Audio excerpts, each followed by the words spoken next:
حضرت ابو ہریرہ رضی اللہ عنہ بیان کرتے ہیں، رسول اللہ صلی اللہ علیہ وآلہ وسلم نے فرمایا، میں نے جہنم کی مثل کوئی چیز نہیں دیکھی کہ جس سے بھاگنے والا خواب غفلت میں ہو، اور نہ ہی جنت کی نعمتوں کے مثل کوئی چیز دیکھی ہے جس کا چاہنے والا خواب غفلت میں ہو۔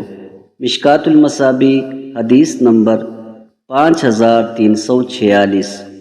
حضرت ابو ہریرہ رضی اللہ عنہ بیان کرتے ہیں، رسول اللہ صلی اللہ علیہ وآلہ وسلم نے فرمایا، بندہ جب تک کسی گناہ یا قطع رحمی کے بارے میں دعا نہ کرے اس کی دعا قبول ہوتی ہے، بشرط یہ کہ وہ جلد بازی نہ کرے۔ عرض کیا گیا، اللہ کے رسول، جلد بازی سے کیا مراد ہے؟